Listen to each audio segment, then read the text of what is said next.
up, y'all? I'm back. It's your boy Big Bootsie, man.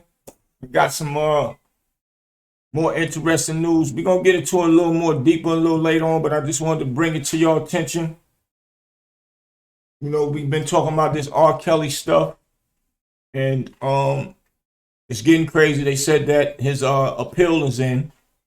So the appeal is in. I just want y'all to give me your feedback on what y'all think about what's been going on thus far.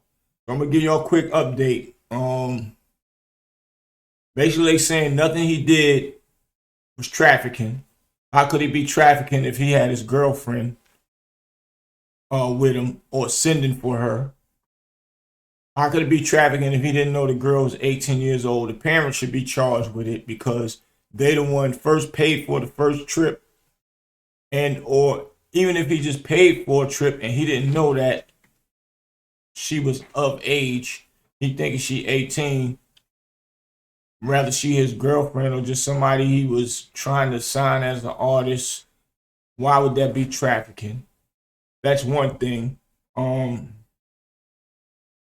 girl Azari or Azare, whatever you want to call her, got caught stealing his money behind a couch. Once she was caught stealing the money, or it was aware that she stole money, now she wants to take the stand against him. Or, she was down with him, letting everybody know he wasn't doing nothing to her. He wasn't keeping her against her will, making her eat feces and things like that. And now, once she felt he's incarcerated and the government is keeping him keeping him tight, locked down, she got to the point where it is what it is. She got some of the money when she needed. She ain't got to worry about him ever getting out of jail. So she might as well go ahead and follow suit with her parents or her mother that's been doing all these text messages showing that showing that R. Kelly wasn't a part of the foolery that was going on. So now she was the one that really put the nail in the coffin. So I want y'all to give me y'all opinions on this stuff because I want to do some more follow-ups, And what's crazy is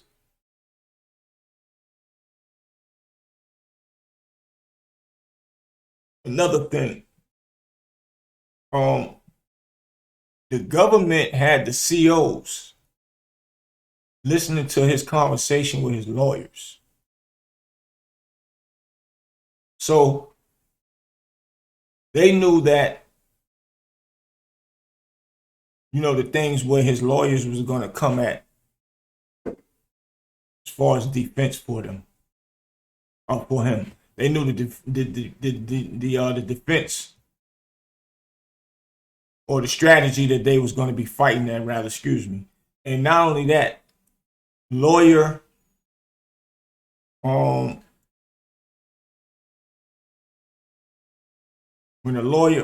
you hire a lawyer, they're not supposed to speak about what goes on in that conversation. So for them to have the COs tamper with lawyer-client privilege, that was against the law. Lawyer-client privilege is very big. You're not supposed to ever speak about. That's like all the way left, all the way against the law. And they had the CO spying on his lawyer and his conversation and feeding back information to the government. That's another thing that's crazy. So basically they're saying he was in a three-way Ponzi scheme, man. The government, the Azari family, and the Savage family. And I guess more, man. Which is crazy. And then now, and one more other thing. The journalists. They sent something, those first tapes, they sent to the journalists that work for the news. They used his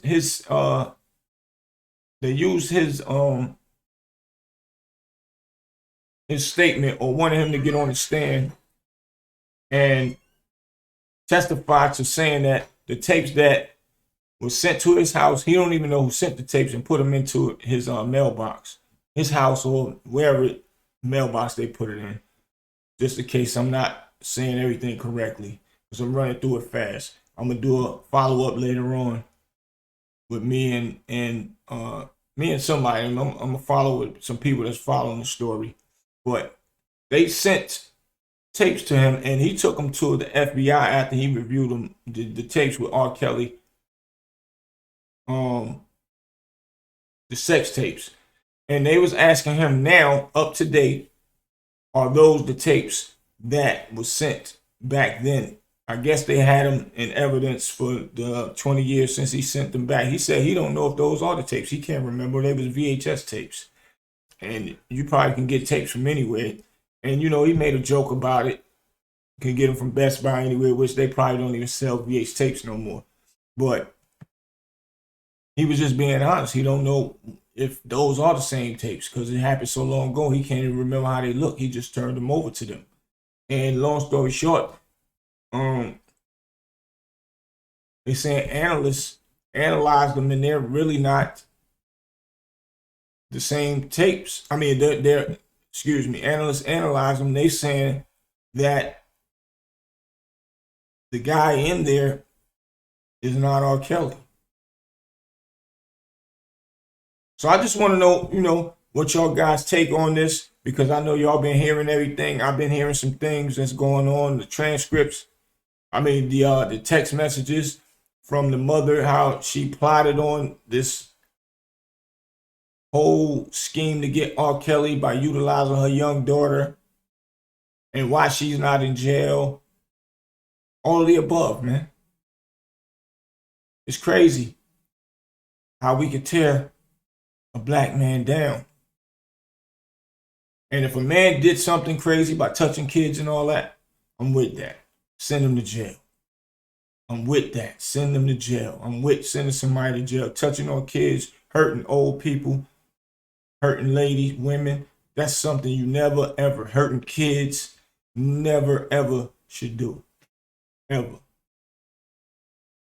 But us, as a whole, as black people, one thing we should never do is send an innocent person to jail. And it doesn't matter what color they are, because jail is not fun.